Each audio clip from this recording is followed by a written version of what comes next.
Ngayong araw, bahay na isinangla, may iba na palang nakatira.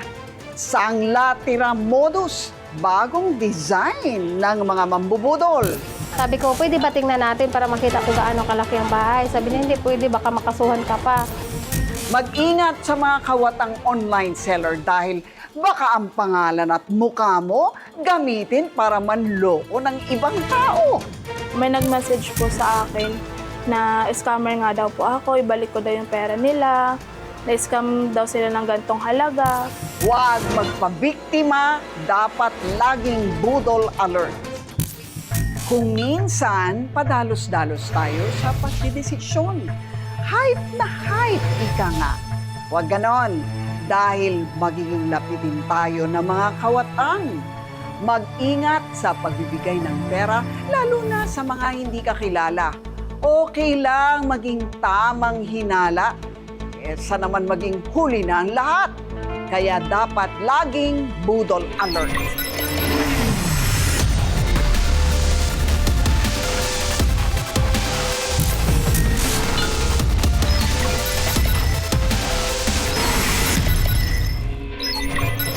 Pangarap ng marami ang magkaroon ng sariling bahay. Pinagpapaguran para magkaroon ng masisilungan. Ang kaso, meron ng budol dyan at ang tawag ay sangla tira. Ano ba yon, Nikki? Ipaliwanag mo. So tulad nga ng konsepto ng pagsanla, ang sinasanla sa sanlatira ay bahay, Okay. matitirhan. So anong budol doon? Eh yun lang, kapag yung sinasanla sa iyong bahay ay naisanla na pala sa iba at patuloy pang sinasanla sa iba. Racket talaga.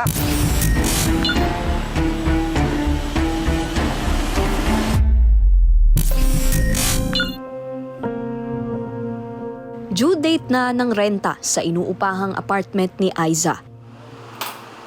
Matapos ang 6 na taon, ubos na ngayon ang pera niya sa bulsa. Kaya anumang oras, pwede na umano silang palayasin ng may-ari. Ang hapunan nila ng kanyang mag-anak, eto, tira-tirang gulay mula sa hindi nabenta niyang paninda. Inihalo na lang sa tinubigang kanin. Ubos na rin kasi ang gas sa kala nila. Kung babalikan ng nakalipas na 1 buwan, hindi niya raw aakalaing aabot sila sa puntong ito. Tulad ng marami, inaasam din ni Aiza na magkaroon ng sarili niyang bahay. Nabuo ang kanyang paniwalang abot kamay na niya ito nang makilala niya si Raquel Chu na nagsasangla raw ng bahay. So sabi niya sa akin, gusto mo makita ang bahay? Sabi ko, oo po. Madali lang daw magkabahay, sabi ni Mrs. Chu. Isasangla raw kay Aiza ang bahay sa loob ng 3 taon. Pwede raw itong tirahan ni Aiza at ng pamilya niya. Kapag naremata o hindi nakabayad si Mrs. Chu, sa kanya na ang bahay at lote. Ganun kadali. Sabi niya sa akin na, example, 200,000 ang alok sa bahay. Kukunin ko yung bahay, tapos pagbigay ako ng pera, titirahan ko yun na hindi mabawasan ng pera ko, hindi ako nag-uupa. Minsan natira yun ang sabi niya sa akin. Inalok niya sa akin ng 300,000. Mayo nitong taon nang makita ni Aiza ang sinasanglang bahay. Pero pagdating doon, may something fishy na agad siyang napuna. Nung pumunta kami, bulungan lang yung usapan namin. Sabi na huwag kang maingay. Di tayo pwede umakyat dyan kasi may mga gamit na dyan. Sabi ko, pwede ba tingnan natin para makita kung gaano kalaki ang bahay? Sabi niya, hindi pwede, baka makasuhan ka pa. Dinedma lang ito ni Aiza. May pangako rin kasi si Mrs. Chu na paggagawan siya ng sari-sari store sa bahay, pandagdag sa kanyang kinikita. At makalilipat din naman siya kapag nakalahati na ang bayad na 150,000 pesos. Kaya hindi na rin niya binigyan ng kulay ang ura-uradang paghingi nito ng down payment. Sabi ko, di ba pwede sa susunod na araw kasi wala talaga akong pera. Meron ako ditong pangbayad sa gulay, 2,500 lang. Sabi niya sa akin, hindi pwede. Ikaw ang kumuha, dapat mag-reservation fee ka. Napilit ni Mrs. Chu si Aiza na mag-down ng 20,000 pesos. So naisip ko yung ipon sa mga bata na nasa piggy bank. Kinuha ko po yung mga pera nila na walang paalam din sa mga bata. 5 days pa lang nang mag-down si Aiza, abay nang hut-hut na naman daw itong si Mrs. Chu. Para naman daw ito sa pag-aasikaso ng mga kinakailangang papeles sa paglipat niya sa isinangla sa kanyang bahay. Para lang makalipat na, nagbigay pa ng 30,000 pesos si Aiza. Sumatotal, 50,000 pesos na ang nakuha ni Mrs. Chu sa kanya. Budol alert! Huwag pumatol sa mga bahay na isinasangla sa iyo kung wala namang maipakitang titulo. Nawawala, bumabalik, bigla na lang dumarating. Sabi nga ng isang sikat na kanta, eto na naman. Tapos sabi niya sa akin, sige ganito, magligpit ka, lilipat ka bukas. Itong hingiin ko sa iyo ngayon 50,000. Babayad natin to sa kuryente kasi walang kuryente sa bahay na titirhan mo. Nagja-jumper sila, hinuli daw. Sa loob lang ng kalahating buwan, umabot sa 160,500 pesos ang naibayad ni Aiza para sa isinasangla sa kanyang bahay. Higit kalahati na ito ng usapan nilang 300,000 pesos. Makailang ulit umano niyang pinakiusapan si Mrs. Chu na isusunod na lang ang balanse sa sangla kapag nakalipat na sila ng bahay. Pero wa-epek ang pakiusap na yan ni Aiza. Tapos pinilit niya ako ng pinilit na magbabayad agad ako kasi maunahan daw ako. Sabi niya sa akin, ang laki ng upa ninyo, tapos yung mga bata mo, tingnan mo yung mga bata mo, kawawang kawawa. Nung nagbigay na ako, sabi niya, pag nakatapos mo to sa akin, yung isa mong anak, ampunin ko. Di na pa, ako para ako nabulunan, bakit naman niya ampunin? Hindi ko naman pinapaampun yung mga anak ko. Pero kapag nagfa-follow up si Aiza, si Mrs. Chu, puro raw paasa. Saan nagsimula yung pagduda mo na parang naloloko na ako? Nung nakabigay na ako sa kanya ng 150. Ang total mo na Ang sabi naman niya kasi sa akin, pag nangalahati ka nito, agad-agad, lilipat ka na. So nung araw na yun, nakabigay ako ng halagang 150 na dahil sa hulog-hulog ko noon. Sabi ko, palipatin mo muna kami. So biglang binago niya, hindi kailangan buo. Buo. Sabi niya, hindi pwede yun kahit saan ka. Kahit saan ka magtanong. Kaya nga, binigay ko sa iyo ang bahay, ikaw napili ko, na awang-awa ako sa iyo. Ganun ang sabi niya. Ito naman sa part na yun, nakita niya akong kahinaan ko. Nagkita ulit sina Aiza at Mrs. Chu sa isang restaurant noong May 28 para pag-usapan ang pagbibigay ulit ni Aiza ng bayad at petsa ng paglipat.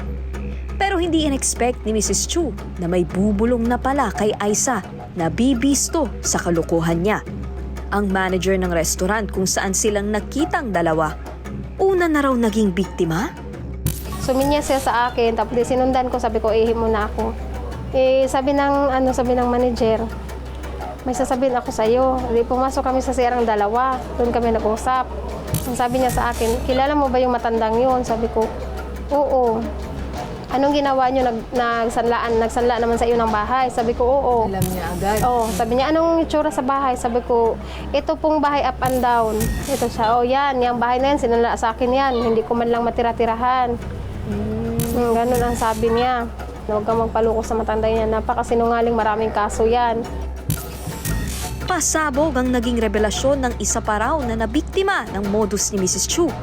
Kaya mabilis na nag-isip si Aiza ng susunod niyang hakbang. Hindi ko pa rin sinabi sa kanya na may nalalaman na ako. Kumbaga inipon ko, kailangan na may marami din ako na proof nga talagang naluko na niya ako. Hindi na nagbigay ng anumang bayad si Aiza. Sinagot naman siya ng matalim na dila ni Mrs. Chu. Sabi niya sa akin, ginawa mo naman kaming tanga. Huwag mo kaming pantayin dito. Ikaw nangangailangan sa amin, hindi kami. Budol alert! Mag-ingat sa mga transaksyon tulad ng pagsasangla. Kailangan ng kontrata para maprotektahan ang nagsanla at pinagsanlaan. Ipanotaryo ito pagkatapos lagdaan. May mga red flag bang dapat layuan kapag sinangla ang bahay sa isang mangungupahan? Generally, ang sanglatira pinapayagan naman ng ating batas. Isa itong uri ng tinatawag nating Contract of Anti-Crisis under the Civil Code of the Philippines. Kung gusto nila na safe, hindi sila mabudol, hindi sila ma-scam, dapat nakalagay ang amount ng principal at interest sa isang kasunduan. So make sure na hindi lang oral, no, yung inyong transaction, dapat ito ay nakasulat. At mas maganda rin, no, mas safe kung ito ipapanotarize nyo. Dapat tingnan din kung sino may ari ng property, no, kung kaya mong titignan o i-check kung yung titulo, kung siya ba talaga, kung sino yung kadil mo, siya ba talaga sa kanya ba nakapangalan yung property na kanyang sinasangla. Dapat ay, kung magbabayad ka, mas maganda pumunta na kayo sa property at mas mabilis na i-take possession mo na, no? The moment na magkapirmahan, magbayad, nasa iyo na yung property. Kasi kung meron ng ibang nandoon, ay pahirapan na mapaalis yun. Kailangan ng due process sa law para hindi rin grave coercion or makasuhan pa ng iba pang bagay. May 30, ipinablatter na ni Aisa si Mrs. Chu. Sagad na raw kasi sa buto ang pambibilog niya sa kanyang ulo. Sige, kahit saan ka magreklamo, harapin kita. Sabi niya, isipin mo, Aisa, yung sinabi ko sa'yo, marami kong kakilala dito. Susunod, sanglatira na nauwi sa pera-pera? Mapag-ayos pa kaya? Huwag bibitiw sa Budol Alert.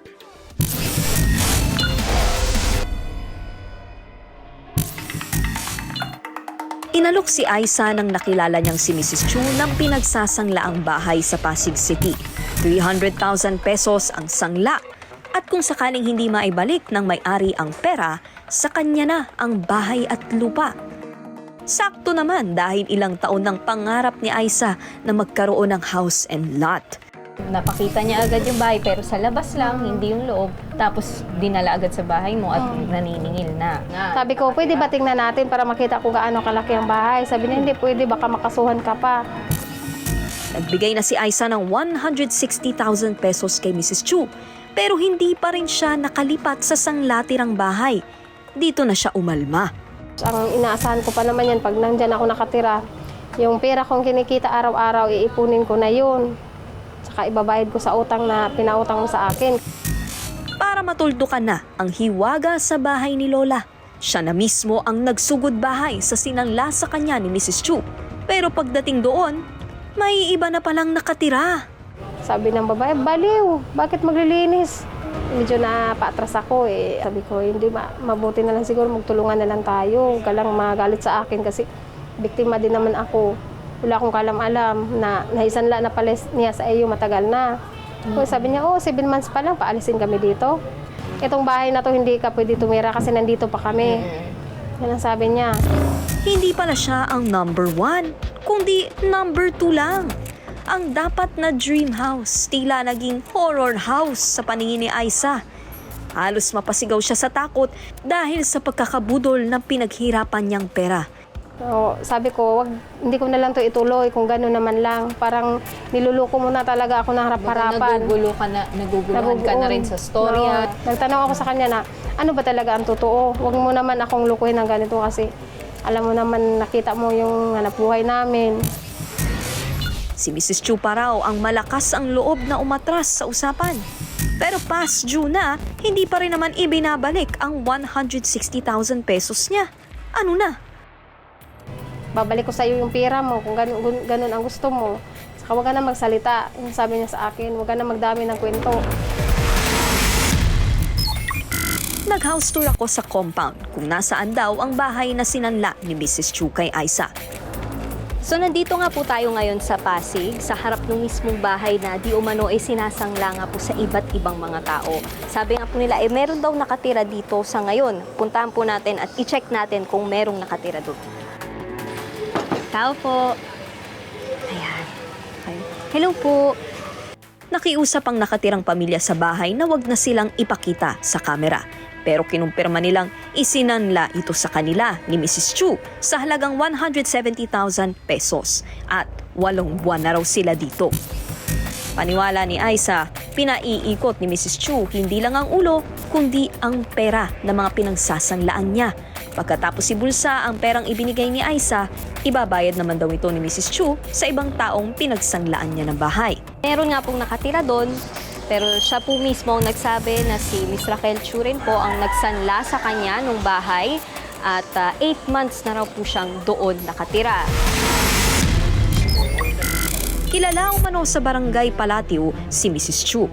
Hakot award raw siya pagdating sa sumbong at reklamo.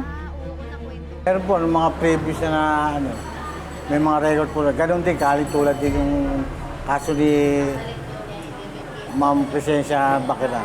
So bali lagi pong ganun, kumbaga, yung inirereklamo sa kanya. Opo, yung San Latera. Kasi nagkakaroon, pagka sinasampa kasi yung reklamo sa kanya. Siguro nagkakaroon sila ng settlement, ayos din, kaya nakakalibre siya. Base sa natanggap po reklamo sa kanya, siguro mga 5 tao na yung nagreklamo sa kanya. Dinala na ni Aisa ang reklamo niya kay Mrs. Chu sa barangay at doon sila nagharap. Pero nangako si Mrs. Chu na ibabalik ang kinuha niyang pera. Kaya hindi nagsarado ng pintuan si Aisa na bigyan pa siya ng one more chance. Sinabi ko sa kanya, sige po, bibigyan po kita ng 1 linggo. Ibalik mo sa akin ang pera ko. Kung na-discover mo na na-scam o nabudol ka, actually, pwede mo kasuhan ng estafa. Bakit? Dahil under the revised penal code, ang estafa may fraud o deceit at nagbigay ka ng pera. Pero yun naman pala, naloko ka, no? So, pwede mo siyang kasuhan ng estafa, bukod pa sa iba pang mga bagay, no? Kung may iba pa siyang panlulokong ginawa, o may iba pa siyang krimen na ginawa. But kung maramihan din kayo, pwede ring syndicated estafa, kaso nyo, no?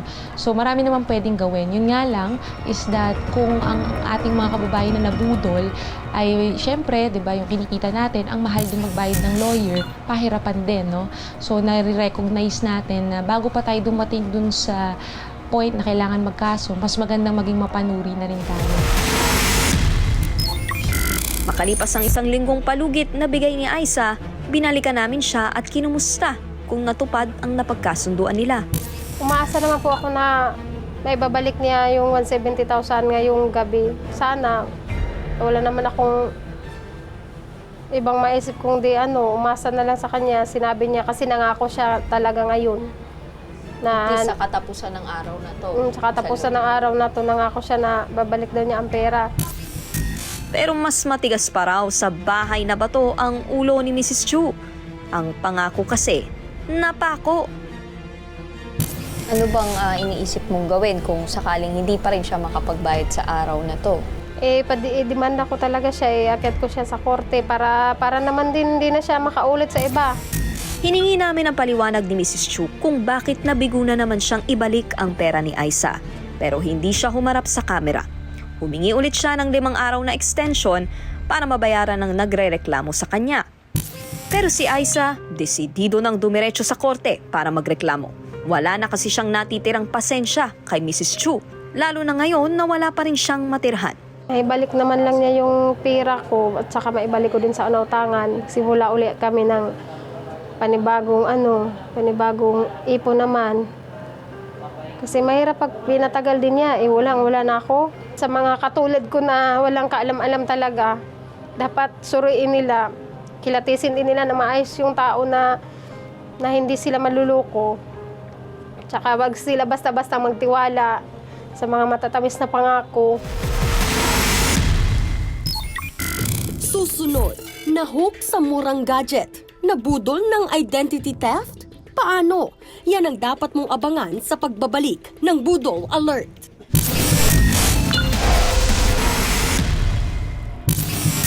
Tayong mga buyer, syempre sigurista sa mga binibili natin online. Pero ang mga online seller, syempre gusto ring maniguro na legit ang buyer nila.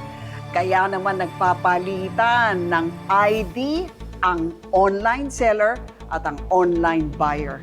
Pero delikado yan, dahil takaw budol yan, di ba, Marian? Tama ka dyan, Luchi. Yung takaw budol na yan, dyan nag-uumpisa. Yung tinatawag nilang identity theft. So paano? Ano nangyayari dyan? Ang siste, itong mga nambibiktima na ito, kukunin nga yung mga ID, personal information mo. Tapos, ito yung gagamitin nila para makapangbudol at makapangbiktima pa ulit.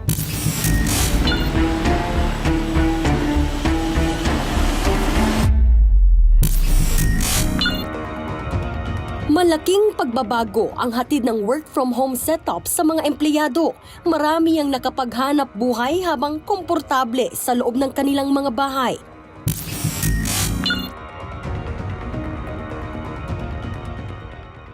kaya maraming ganadong bumili ng kanya-kanya nilang gadget na gagamitin sa trabaho.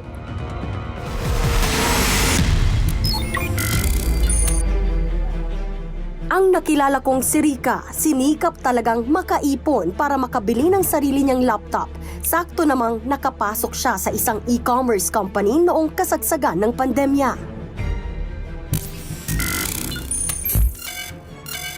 October 21, 2021, laking tuwa ni Rika nang makahanap siya online ng buy one take one na laptop. Pang-work ko po sana kasi pandemic po noong time na yun, di ba po? Nag-inquire po ako sa Facebook po, nakita ko po yung post po nung babae. Bali, nagtanong po ako kung magkano, tsaka specs po nung laptop. Sabi niya po is 4K po. Nakausap niya ang seller na nagpakilalang si Abby Guwayco. Sa post niya, nakasaad na magsasara na ang store nila at nagpapaubos na lang ng stocks kaya mura nang ibinibigay ang mga gadget kasama na ang ibinebentang laptop na gustong bilhin ni Rika. Nagtanong po sa kanya kung saan po location niya. Sabi niya po sa akin, taga Palawan siya. If okay lang po daw sa kanya meet up, sabi ko po sa kanya malayo po. Ganun sabi ko, bali ano pong mode of shipment po na pwedeng sabi niya po sa akin, LBC.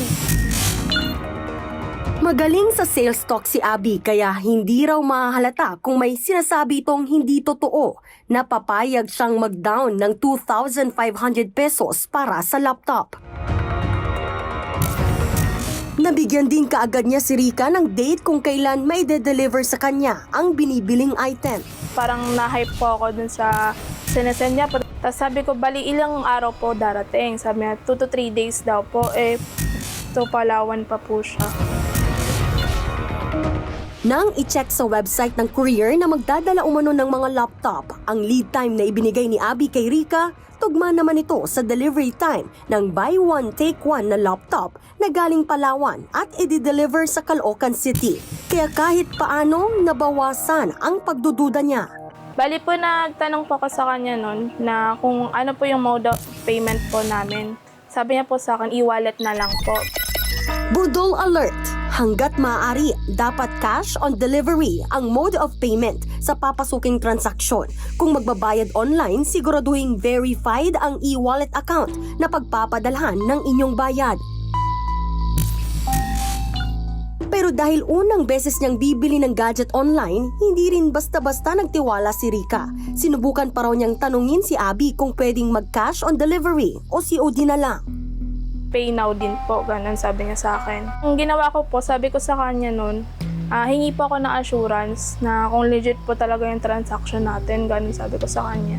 Sabi ko sa kanya, wag ka po magalit kasi parang yung tono niya po ng pag-aanay, parang kinokonsensya ka na po na na totoo talaga siya na tawag. Sis, pwede po humingi ng assurance ngayon na legit po yung transaction natin. Sis, tao po ako kausap. I can send my ID too. Or gusto mo, sabay tayo pumunta ng padalahan po. Nagpadala ang nagpakilalang si Abby ng mga pruwebang legit siyang seller. At para quits, hiningi ni Abby ang ID ni Rika bago niya ibigay ang kanya. Nag-send po ako sa kanya ng IDs. Mga IDs ko po. So yung ID with pictures. Paulit po siya. Noong time na yun na sabi niya, pwede po maliwanag po yung picture. Sabi niya, tapat daw po ako sa ilaw, ganyan. Para kitang-kita po talaga siguro yung ID ko. Matapos nilang magpalitan ng IDs, nakumbinsin na si Rika na ituloy ang transaksyon kay Abby. Pero dito na niya napansin na minamadali na siyang magbayad agad ni Abby. May lakad? Sabi niya, baka maubusan ka, ganyan. Kasi baka next week hindi na ganito yung price, sabi niya gano'n. Kasi limited lang to kasi dami rin nag-order sa akin, sabi niya. Kaya parang na-trigger ako na i-push na magbigay ako ng partial sa kanya noong time na yun. Kaya walang patumpik-tumpik, in-express send agad ni Rika ang halagang 2,500 pesos na down payment at shipping fee. Tapos yun po, sabi niya, sige ma'am, i-reserve ko na po to sa inyo. Bali, pag send niyo po sa akin ng full payment po, bigay ko po sa inyo yung tracking number. Kumpleto ang drama ng kausap niya. Kung sino man ang nag-direct sa kanya, magaling, kaya pinadala naman agad ni Rica ang natitirang balanse na 2,000 pesos. Nag-send po siya sa akin ng picture. Pero wala po yung mukha niya, yung mismong store lang yung nandun. Tapos nung sabi niya, dito na po ako ma'am, papadala ko na po yung item. Tapos pinicturean niya din po na may dala siyang box. Ay, legit naman pala. Kaya hindi ko na rin po siya binidyo call nung time na yun. Budol alert! Makipag-video call sa kausap para masigurong legit ito bago magbayad. Kung ayaw pumayag, magduda na. Baka budol yan. 3 araw lang dapat natanggap na ni Rica ang biniling buy one take one na laptop. Pero ang nagpakilalang Abby, Best Actress in a Contrabida role pala. Sinend niya agad yung tracking number. Tapos pag research ko yung tracking number, not match po yung tracking number na lumalabas. Sabi ko po sa kanya nun, bakit po ganon? Mga ilang minuto po, bigla na po siya ng-block. Natangay ng nagpakilalang Abby ang award na 4,500 pesos na budol money mula kay Rica. Sabi ko ganon, na sabi ko, bakit na-scam ako? Pinagtrabahuan ko po yung pinambili ko dun eh. Tiniis ko na hindi masyadong gumastos. Kahit na-block na siya ng kausap niyang seller, hinanap ni Rica ang pangalang Abigail Guayco sa social media. Pero nasorpresa siya sa nakita niya. May lumabas pa na Abigail Guayco.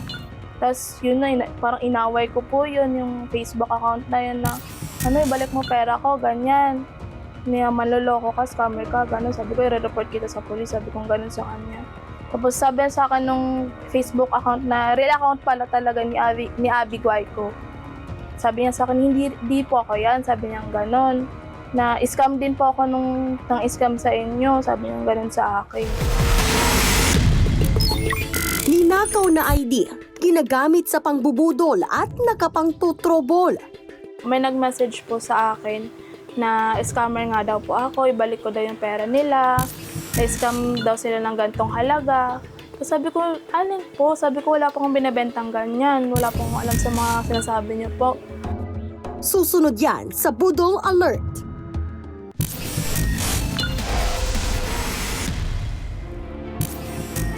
Isang kaso ng identity theft ang nangyari kay Abby Guayco. Ginamit ng mambubudol ang legit niyang pangalan at identification card para lokohin ang buyer na si Rica.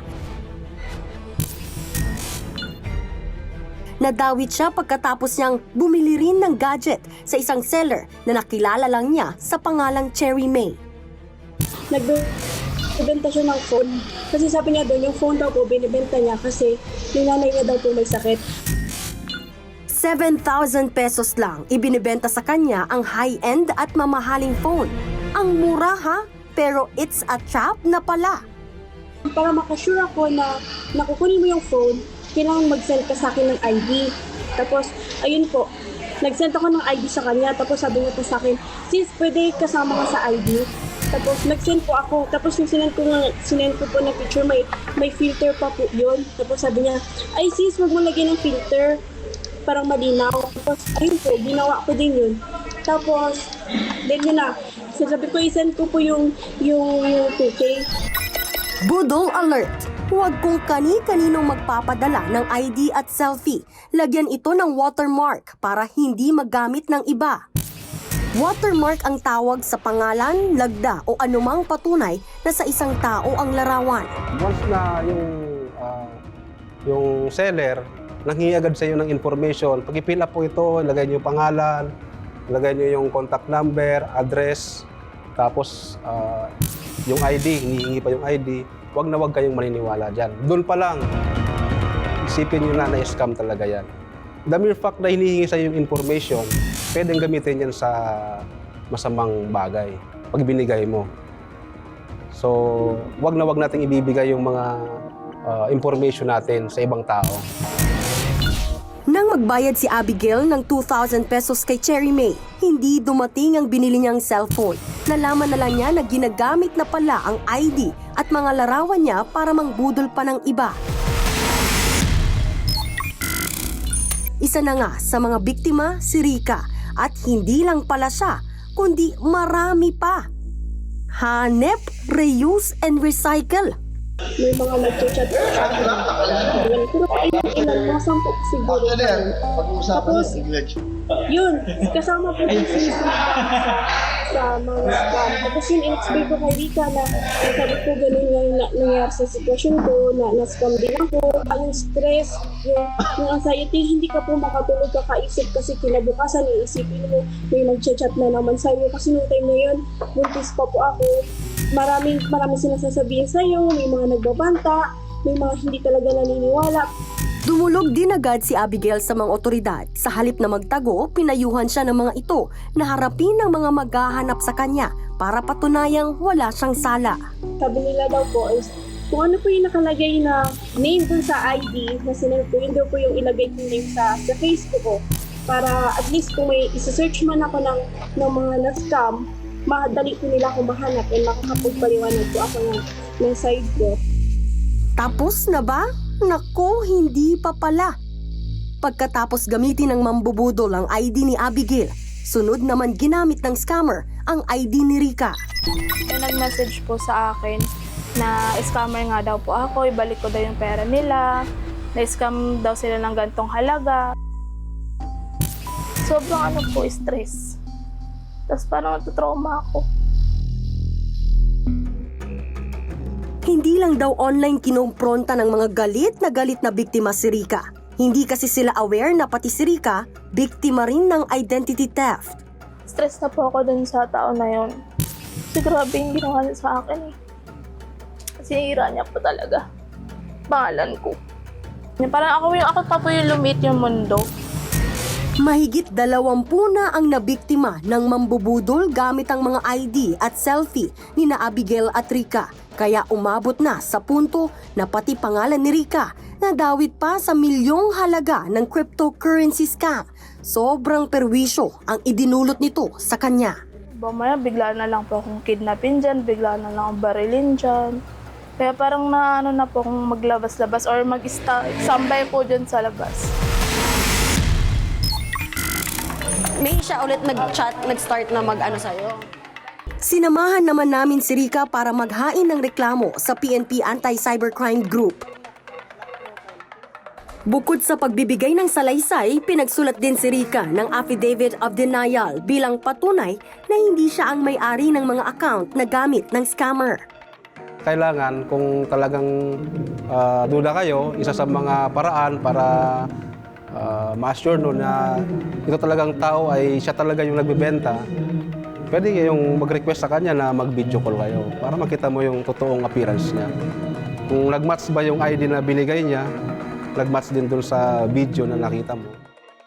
Nanawagan din ng PNP-ACG sa iba pang mga biktima, maaring tumawag sa kanilang hotline o pumunta sa pinakamalapit nilang tanggapan.